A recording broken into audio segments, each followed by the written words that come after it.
साहित्य लहर में आपका स्वागत है।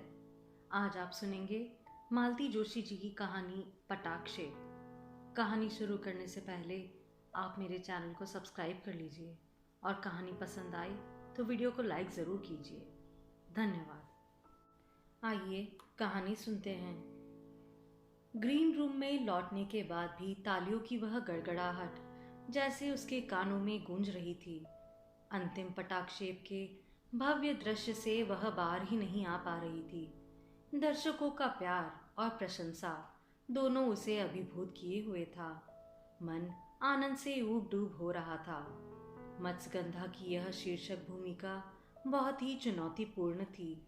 इस भूमिका के लिए चुना जाना ही अपने आप में एक उपलब्धि थी। नाटक के प्रारंभ से अंत तक फैली हुई इस भूमिका में अनगिनत शेड्स थे।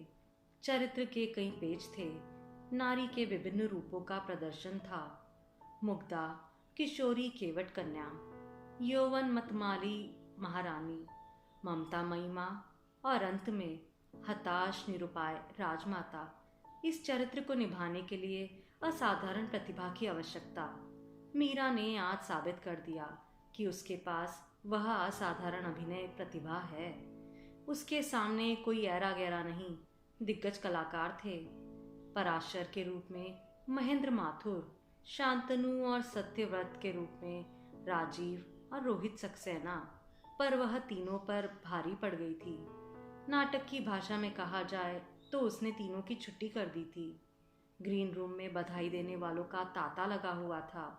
वह हंस हंस कर सबकी बधाइयां स्वीकार कर रही थी।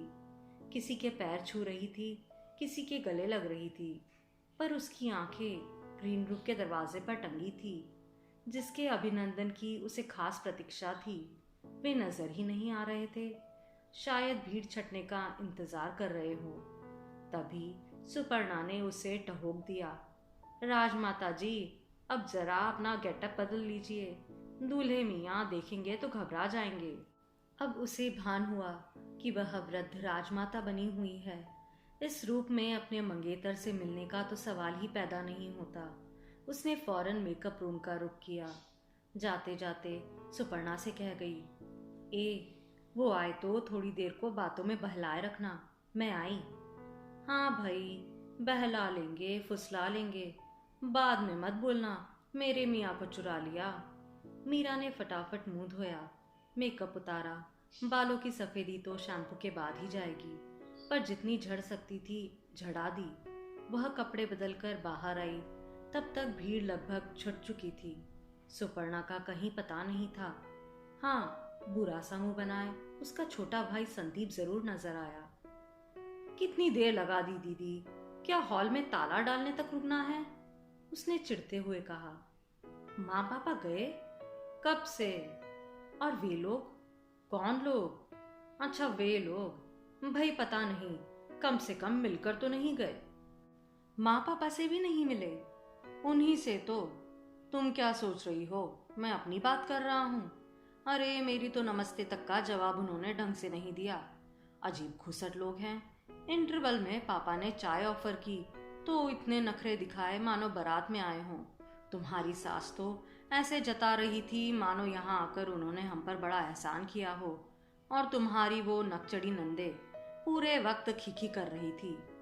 संदीप काफी भरा हुआ था, इसलिए सबके सामने ही शुरू हो गया। मीरा ने वहां से जल्दी खिसक लेने में ही कुशलता समझी। बड़े ही बेमन से वह संदीप के पीछे जा बैठी।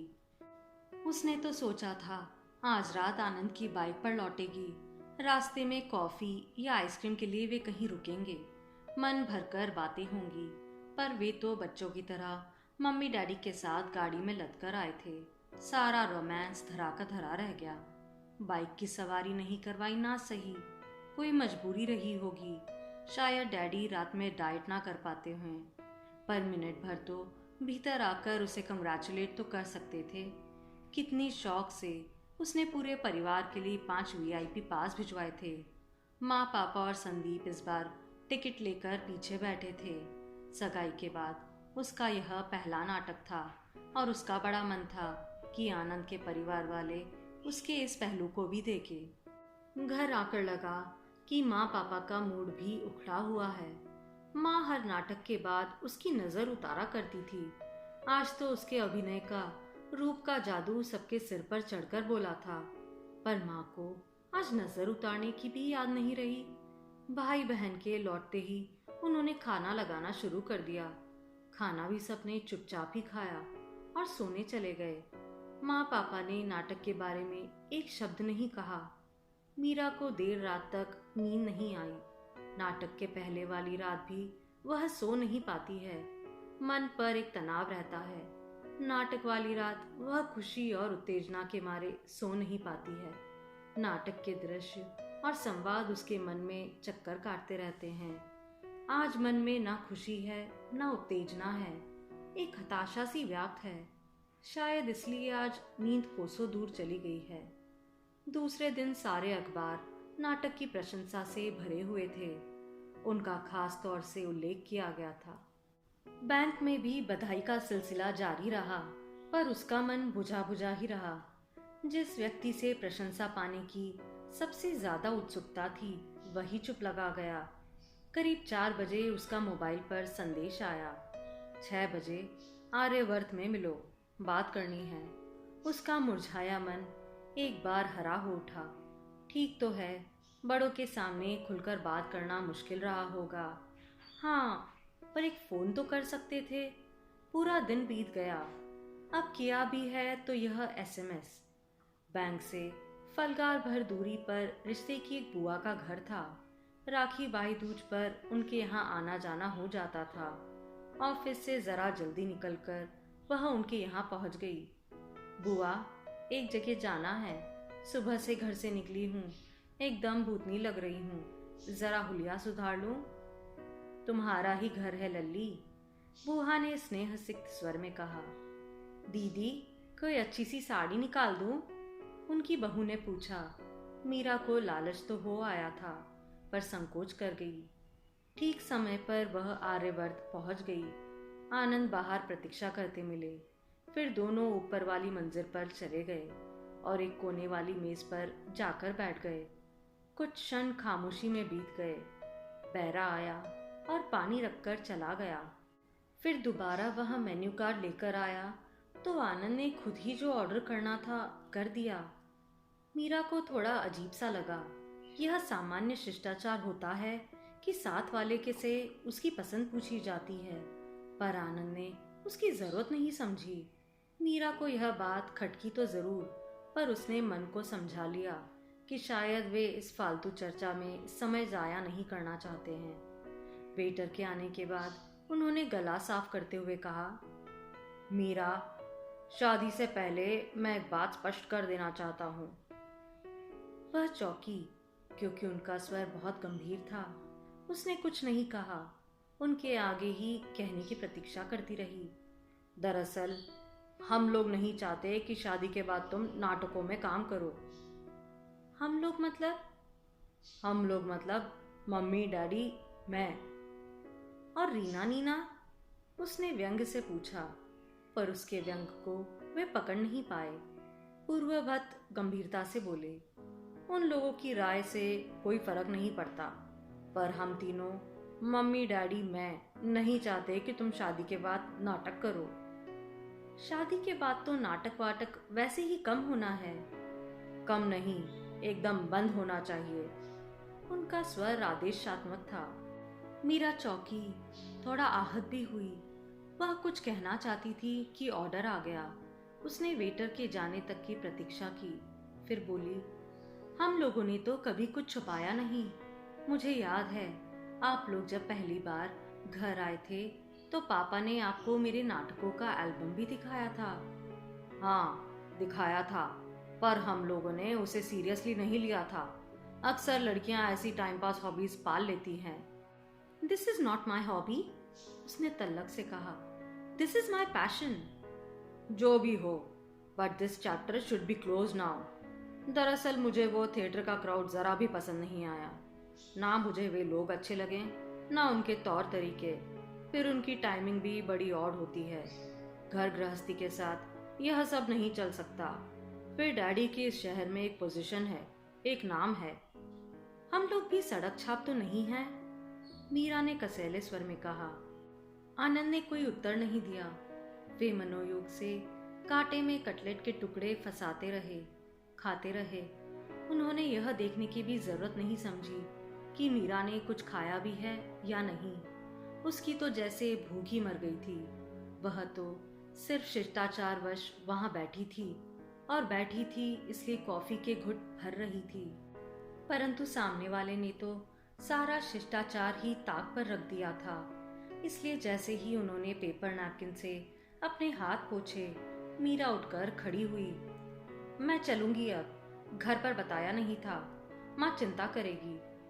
और उनकी प्रतीक्षा की परवाह किए बिना वह रेस्टोरेंट से बाहर निकल आई। वह जानती थी इस तरह अकेले उठ जाना बहुत ही अशालीन है, पर मिस्टर आनंद भी तो लगातार उसका अपमान किए जा रहे थे। उसे शुरू से ही यह आदमी कुछ तानाशाह किस्म का लगा था, पर माँ ने समझाया था बड़े बाप का इकलौता बेटा है, वह भी बड़ा, उसे हुक्म चलाने की आदत हो गई है, धीरे धीरे सुधर जाएगा। इकलौता भाई तो उसका भी है, पर दोनों बहनों से छोटा है ना। बेचारा संदीप जितना लाड़ प्यार पाता है उससे ज्यादा दिन भर डांट खा जाता है। हुक्म चलाने की तो बात वह सोच ही नहीं सकता। घर आकर माँ पापा को इस मुलाकात के बारे में बताने का मन हुआ था, पर वह चुप लगा गई, क्योंकि उनकी प्रतिक्रिया क्या होगी उसका उसे पूरा अंदाजा था। माँ उसास भरकर कहेगी, शादी के बाद यही होता है बेटा। पता है मैं इतना अच्छा गीत गाती थी, पूरी बिरादरी में मेरा नाम था। स्कूल का कोई कार्यक्रम मेरे गीतों के बिना पूरा नहीं होता था, पर इस घर में आकर गुनगुनाना भी भूल गई हूँ। संगीत विशारद हूँ मैं, पर शादी के बाद जब मेरे सामान के साथ मेरा तानपुरा आया तो तुम्हारी दादी ने उसे लौटाते हुए कहा कि यह गृहस्थी का घर है, कोठा नहीं। यहाँ सारंगी तबलों के लिए जगह नहीं है। मेरा दुर्भाग्य देखो, संगीत विशारद थी मैं, और ऐसे घर में ब्याही थी जहाँ लोगों को सारंगी और तानपुरे में फर्क नहीं मालूम था। पापा दुखी मन से कहेंगे, बेटे तुम्हारी माँ का अपराधी हूँ मैं, इसलिए प्रायश्चित स्वरूप मैंने अपनी बेटियों को पूरी आज़ादी दी।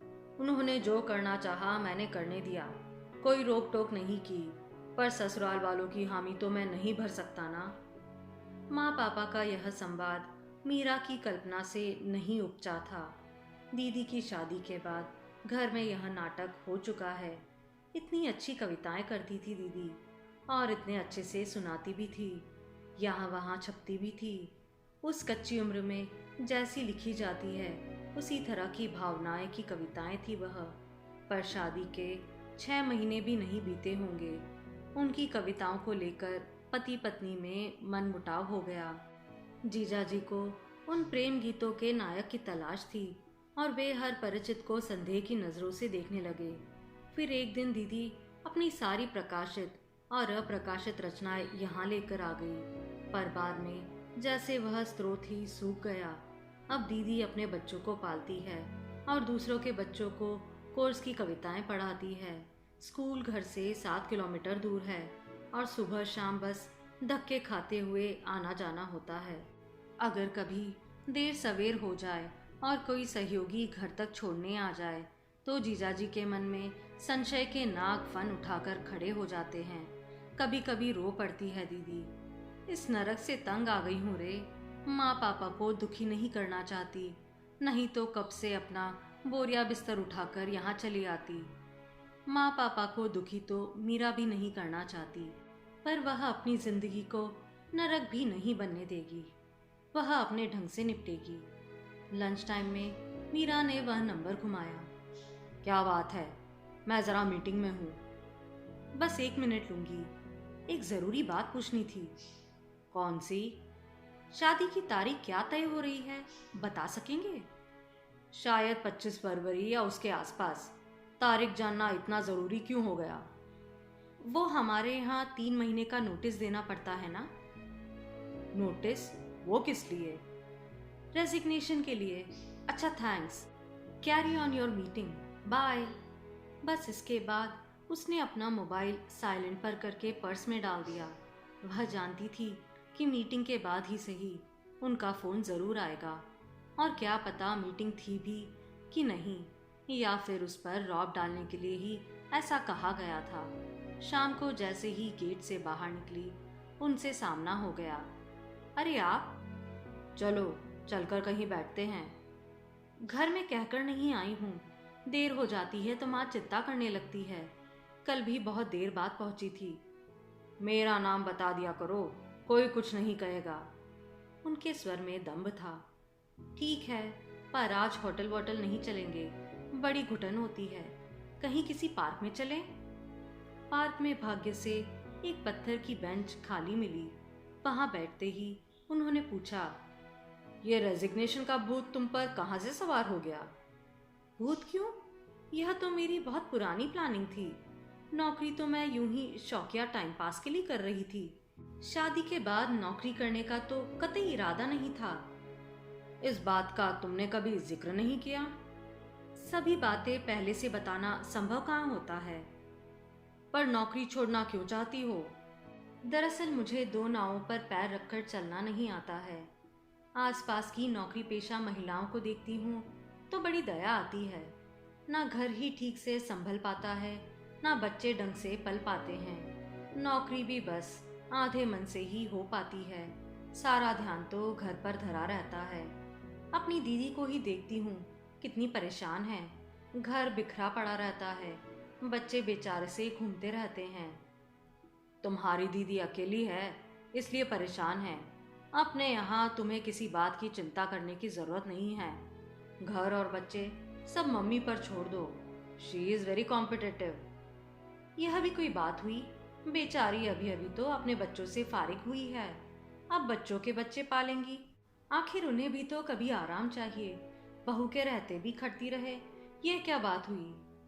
देखो, इस देश में 70% औरतें नौकरी करती हैं और उन सबकी गृहस्थी ठीक ठाक चलती है। तुम्हारी भी चलेगी। मैं कोई नौकरी के लिए मना थोड़ी ही कर रही हूँ। जरूरत हो तो जरूर करना पड़ेगा। जिस दिन मुझे लगेगा कि मेरी कमाई के बिना गृहस्थी की गाड़ी नहीं चल सकती, मैं भी जॉब ज्वाइन कर लूंगी। पर इस समय बहुत ऊब गई हूँ और नौकरी छोड़ने के लिए शादी से अच्छा और कोई बहाना नहीं हो सकता है। आप तो जानते हैं बैंक की नौकरी कितनी जानलेवा होती है। बीसीओ कस्टमर से रोज मिलना पड़ता है। वे कैसे भी हो, उनसे नम्रता से पेश आना पड़ता है। कोलीग्स अच्छे बुरे जैसे भी हो, उनसे दोस्ती रखनी पड़ती है। और बॉस लोगों का तो आप जानते ही हैं, नाराज हो तो मुसीबत है, मेहरबान हो तो और भी ज्यादा मुसीबत होती है। फिर यहाँ काम के घंटे भी ज्यादा होते हैं, ओवर टाइम भी करना पड़ता है। ऑफिसर ग्रेड में आ जाए तो कहीं भी देहात में पटक देते हैं। आजकल हर कहीं तो बैंक खुल गए हैं। ऑफिसर ग्रेड लेने की जरूरत क्या है? प्रमोशन नकार भी तो जा सकता है। वाह, प्रमोशन क्यों नकार दूं? उसके लिए मेहनत करनी पड़ती है, पढ़ाई करनी पड़ती है, परीक्षा देनी पड़ती है। वह सब व्यर्थ कर दूं? वह बोलती जा रही थी और आनंद के चेहरे पर एक के बाद एक रंग आता जा रहा था। 2 दिन पहले नाटक को लेकर जिन बातों पर उन्होंने ऐतराज किया था, मीरा ने आज नौकरी के साथ भी वे सब बातों को गिनाकर उन्हें निरुत्तरित कर दिया था। वे भीतर ही भीतर कसमसा रहे थे। वे उल्टी सीधी दलीलें दे रहे थे, पर उनमें यह स्वीकार करने का साहस नहीं था कि मीरा के रूप गुण के साथ उसकी मोटी तनख्वाह भी उन लोगों को भा गई थी। इसलिए नौकरी छोड़ने की कल्पना मात्र से वह विचलित हो गए थे। मीरा ने जब इस लुक्का छुपी के खेल का भरपूर मजा ले लिया था तो वह उठ खड़ी हुई। अब चलें, बहुत देर हो गई है। रात के भोजन के बाद वह माँ के साथ टेबल समेट रही थी कि फोन की घंटी बजी। पापा शायद हॉल में ही थे। फोन उन्होंने ही उठाया। 5-7 मिनट बात करने के बाद फोन रखकर वे भीतर आए। आज तुम आनंद के साथ घूमने गई थी? पार्क में गई थी। जहां भी गई हो, क्या बात हुई? आप क्या पागल हो गए हैं? माँ झल्लाई। बच्चों से ऐसे सवाल किए जाते हैं, कुछ भी पूछ लेते हैं। देखो, मैं इतना बेवकूफ नहीं हूँ, पापा गुर्राए। अभी अभी समधी जी का फोन आया था, पूछ रहे थे कि क्या आपकी बेटी शादी के बाद नौकरी छोड़ रही है। मैंने कहा, मुझे पता नहीं, पूछकर बताता हूँ। So baby, what is the big idea? पापा, अगर मैं इस शादी से इनकार कर दूँ तो आपको बुरा लगेगा? खुशी भी नहीं होगी, पर क्या मैं इनकार की वजह जान सकता हूँ? उन्होंने नाटक के लिए मना किया होगा। उनका रुख देखकर मैं उसी दिन समझ गई थी। उन्होंने नाटक के लिए मना किया, यह उतना महत्वपूर्ण नहीं है माँ, पर जिस तरह से मना किया वह बहुत अपमानजनक है। नाटक मुझे अच्छा लगता है, पर उससे ज्यादा मुझे मेरा आत्मसम्मान प्रिय है। तानाशाही और हिपोक्रेसी, मैं इन दोनों बातों से नफरत करती हूँ। और इस इंसान में ये दोनों चीजें कूट कूट कर भरी हुई है। 21वीं सदी में वह 16वीं सदी का प्राणी बना हुआ है। ऐसे आदमी के साथ जिंदगी गुजारना मेरे लिए बहुत मुश्किल है। पर बेटा, अब सगाई के बाद। माँ, शादी टूटने से तो सगाई टूटना अच्छा है ना? कम से कम अभी हमारे पास विकल्प तो है। शादी के बाद तो एक ही विकल्प रह जाता है, तलाक। It is your life baby, पापा बोले। वही करो जो तुम्हें ठीक लगता हो, हमारी कोई ज़बरदस्ती नहीं है। थैंक यू पापा, एक फ़ोन कर लूँ? पापा ने स्वीकृति से सर हिला दिया और समझदारी से वहीं डाइनिंग चेयर पर बैठ गए। मीरा ने धीरे से हॉल का दरवाज़ा उड़का दिया और उस घर का नंबर घुमा दिया। हेलो, एक रौबीला स्वर गूंजा। डैडी जी, मैं मीरा बोल रही हूँ, क्या आनंद जी से बात हो सकेगी? उन्होंने अपनी बुलंद आवाज में बेटे को हाँक लगाई। मिनट भर बाद ही आनंद की खिज भरी फुसफुसाहट सुनाई दी। इस नंबर पर क्यों फोन किया है? क्या मेरा सेल नंबर याद नहीं है? क्या फर्क पड़ता है, वैसे भी तो आप हर बात अपने डैडी से शेयर करते ही हैं। फोन क्यों किया था? एक बात कहनी थी। फिलहाल मैंने नौकरी छोड़ने का इरादा त्याग दिया है। That's good. पहले पूरी बात तो सुन लीजिए, दाद बाद में दीजिएगा। मैंने यह कहने के लिए फोन किया है कि मैं ना तो नौकरी छोड़ रही हूँ, ना नाटक से मुंह मोड़ रही हूँ। हाँ, पर यह सगाई जरूर तोड़ रही हूँ। Goodbye. आप सुन रहे थे मालती जोशी जी की कहानी पटाक शेर। अगर आपको कहानी पसंद आई तो प्लीज़ वीडियो को लाइक ज़रूर कीजिए।